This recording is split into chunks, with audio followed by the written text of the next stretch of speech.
ನಮಸ್ಕಾರ, ನೀವು ನೋಡ್ತಾ ಇದ್ದೀರಾ ಸ್ಪೀಡ್ ನ್ಯೂಸ್ ಕನ್ನಡ. ನಾನು ಸುಷ್ಮಿತಾ ನಟರಾಜ್. ವೀಕ್ಷಕರೇ, ಇದೀಗ ರಾಜಕೀಯ ಅಂದ ತಕ್ಷಣ ಸಾಕಷ್ಟು ಜನರಿಗೆ ಗೊತ್ತು, ಇಲ್ಲಿ ಸಾಕಷ್ಟು ರೀತಿಯ ಕಲಬೆರಕೆ ರಾಜಕೀಯನೂ ನಡೀತಾ ಇದೆ. ಅದೇ ರೀತಿಯಾಗಿ ಕಲುಷಿತವಾಗಿರುವಂತಹ ರಾಜಕೀಯ ಆಗಿರ್ಬೋದು, ಗಬ್ಬೆದ್ದು ನಾರ್ತಾ ಇರುವಂತಹ ರಾಜಕೀಯ ಆಗಿರ್ಬೋದು, ಎಲ್ಲವೂ ಸಹ ಪ್ರಸ್ತುತವಾಗಿ ಅದರಲ್ಲೂ ನಮ್ಮ ಕರ್ನಾಟಕದ ರಾಜಕೀಯದಲ್ಲಿ ಬಹಳ ದೊಡ್ಡ ಮಟ್ಟದಲ್ಲಿ ಸೌಂಡ್ ಮಾಡ್ತಾ ಇದೆ. ಈ ಕಲುಷಿತ ರಾಜಕೀಯದ ಬಗ್ಗೆ ಇದೀಗ ರಾಜಕೀಯದಲ್ಲಿ ಎಲ್ಲವನ್ನು ಸಹ ಅರ್ಥಕೊಂಡಂತಹ ವ್ಯಕ್ತಿ, ಪ್ರಬಲ ರಾಜಕಾರಣಿ ಅಂತ ಅನ್ನಿಸ್ಕೊಂಡಿದ್ದಂತಹ ವ್ಯಕ್ತಿ ಇದೇ ರಾಜಕೀಯದ ಬಗ್ಗೆ ಒಂದು ಮಹತ್ವದ ಘೋಷಣೆ ಒಂದನ್ನ ಮಾಡಿದ್ದಾರೆ. ಏನಪ್ಪ ಅದು?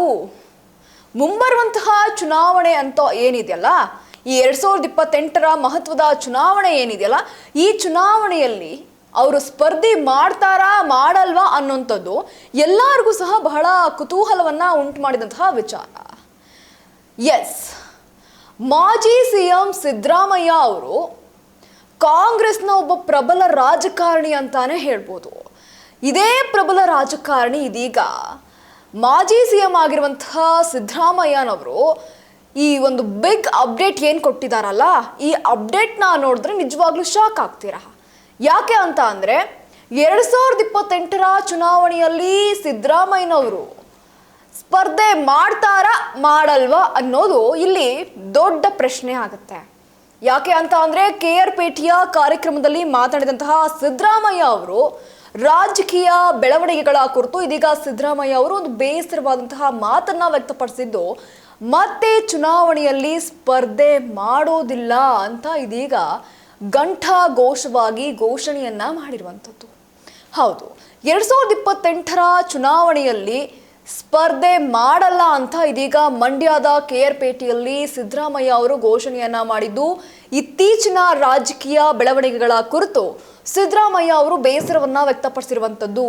2028ರ ಚುನಾವಣೆಯಲ್ಲಿ ಇದೀಗ ನಾನು ಚುನಾವಣೆಯಲ್ಲಿ ಸ್ಪರ್ಧೆಯನ್ನ ಮಾಡಲ್ಲ ಅನ್ನುವಂತಹ ತೀರ್ಮಾನವನ್ನ ಇದೀಗ ಸಿದ್ದರಾಮಯ್ಯ ಅವರು ಮಾಡಿಕೊಂಡಿದ್ದಾರೆ.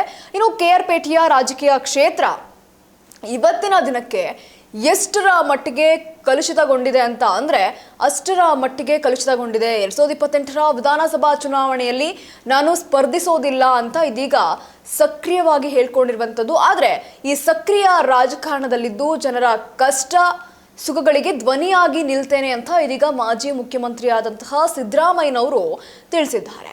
ಇನ್ನು KR-ಪೇಟೆಯಲ್ಲಿ ಮಾಜಿ ಸ್ಪೀಕರ್ ದಿವಂಗತ ಕೃಷ್ಣರ 86ನೇ ಜನ್ಮದಿನದ ಅಂಗವಾಗಿ ಕಾರ್ಯಕ್ರಮವನ್ನು ಹಮ್ಮಿಕೊಳ್ಳಲಾಗಿರುತ್ತೆ. ಈ ಪ್ರತಿಷ್ಠಾನದಿಂದ ಒಂದಷ್ಟು ಪ್ರತಿಷ್ಠೆಯಿಂದ ಯೋಜಿಸಿದಂತಹ ಈ ಸಂಭ್ರಮವನ್ನ ಉದ್ಘಾಟಿಸಿ ಮಾತನಾಡಿದಂತಹ ಅವರು, ಈ ಹಿಂದೆ ರಾಜಕೀಯವಾಗಿ ಸ್ಪರ್ಧೆ ಮಾಡಿದಾಗ ಕ್ಷೇತ್ರದ ಜನರೇ ನಮಗೆ ದುಡ್ಡು ಕೊಟ್ಟು ಅಂದರೆ ಒಂದಷ್ಟು ಗೆಲ್ಲಿಸ್ಕೊಂಡು ಬರ್ತಾ ಇದ್ರು. ಅದೇ ರೀತಿಯಲ್ಲಿ ಆದರೆ ಇಂದು ಅಂಥ ಪರಿಸ್ಥಿತಿ ಇಲ್ಲ.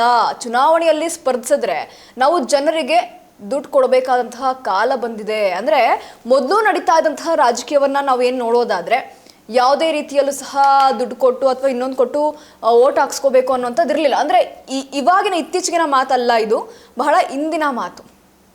ಈ ಮಾತನ್ನು ಹೇಳಿರುವಂಥದ್ದು. ಆದರೆ ಇವಾಗ ಏನಾದ್ರು ಎಲೆಕ್ಷನಲ್ಲಿ ಗೆಲ್ಲಬೇಕು, ಎಲೆಕ್ಷನಲ್ಲಿ ನಾವು ಸ್ಪರ್ಧೆ ಮಾಡಬೇಕು ಅಂತ ಅಂದರೆ ಜನರಿಗೆ ದುಡ್ಡು ಕೊಡಬೇಕಾದಂತಹ ಕಾಲ ಬಂದಿದೆ ಅಂತ ಇದೀಗ ಸಿದ್ದರಾಮಯ್ಯ ಅವರು ಹೇಳಿದ್ದಾರೆ. ಏನು, ಇಂದಿನ ರಾಜಕಾರಣ ಸಾಕಷ್ಟು ಕಲುಷಿತವಾಗಿರುವಂಥದ್ದು.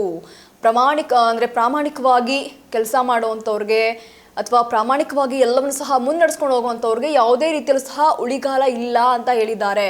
ಈ ಹಿನ್ನೆಲೆಯಲ್ಲಿ ಮುಂದಿನ ಚುನಾವಣೆಗಳನ್ನು ನಾನು ಸ್ಪರ್ಧಿಸೋದಿಲ್ಲ ಅಂತ ಇದೀಗ ಸಿದ್ದರಾಮಯ್ಯ ಅವರು ಹೇಳಿರುವಂಥದ್ದು. ಇನ್ನು ದಿವಂಗತ ಕೃಷ್ಣರನ್ನ ಈ ಕ್ಷೇತ್ರದ ಜನ ಬಹಳ ಇಷ್ಟಪಟ್ಟು ಬಯಸ್ತಾ ಇದ್ರು. ಅಂದರೆ ಯಾವ ಕ್ಷೇತ್ರ ಅಂತ ನೀವು ಯೋಚನೆ ಮಾಡೋದಾದ್ರೆ, KR-ಪೇಟೆಯ ಜನ ಈ ದಿವಂಗತ ಕೃಷ್ಣರನ್ನ ಬಹಳ ಅಚ್ಚುಮೆಚ್ಚಿನ ನಾಯಕ ಅಂತಾನೆ ಹೇಳ್ತಾ ಇದ್ರು. ಆದರೆ ಅವರು ಈ ಕಲುಷಿತ ವ್ಯವಸ್ಥೆಯಿಂದ ನಿವೃತ್ತಿಯನ್ನ ಘೋಷಿಸಿ ಸಕ್ರಿಯ ರಾಜಕಾರಣದಿಂದ ರಾಜಕೀಯ ದೂರವನ್ನ ಅಂದರೆ ಈ ರಾಜಕೀಯದಿಂದ ದೂರನೇ ಉಳ್ಕೊಂಡಿದ್ರು. ಜನ ಬಯಸ್ತಾ ಇರುವಾಗಲೇ ರಾಜಕೀಯ ನಿವೃತ್ತಿಯನ್ನ ಘೋಷಿಸಿದಂತಹ ಕೃಷ್ಣ ಇಂದು ನಮ್ಮೊಂದಿಗಿಲ್ಲ. ಆದರೆ ಅವರು ಬಿಟ್ಟು ಹೋಗಿರುವಂತಹ ರಾಜಕೀಯ ಆದರ್ಶಗಳು ನಮ್ಮ ಮುಂದೆ ಇವೆ ಅಂತ ಇದೀಗ ಸಿದ್ದರಾಮಯ್ಯ ಅವರು ಘಂಟಾಘೋಷವಾಗಿ ಹೇಳಿರುವಂಥದ್ದು. ಒಟ್ಟಾರೆಯಾಗಿ ಮುಂಬರುವಂತಹ 2028ರ ಚುನಾವಣೆಯಲ್ಲಿ ಸಿದ್ದರಾಮಯ್ಯನವರು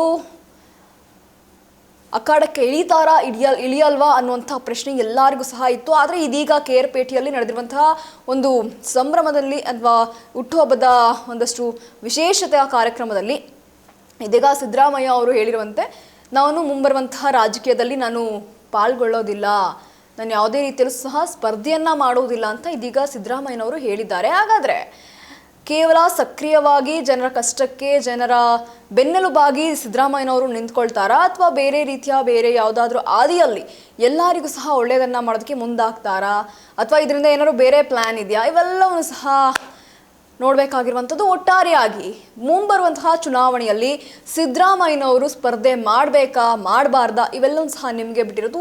ನಿಮಗೆ ಏನನ್ಸುತ್ತೆ ಅನ್ನೋದನ್ನ ಕಮೆಂಟ್ ಮಾಡಿ ತಿಳಿಸ್ಬೋದು. ಇದಾಗಿತ್ತು ಈ ಕ್ಷಣದ ಸುದ್ದಿ. ಮತ್ತಷ್ಟು ಅಪ್ಡೇಟ್ಸ್ಗಾಗಿ ನೀವು ನೋಡ್ತಾ ಇರಿ ಸ್ಪೀಡ್ ನ್ಯೂಸ್ ಕನ್ನಡ. ಸುದ್ದಿ ನಿಮ್ಮದು, ವೇಗ ನಮ್ಮದು.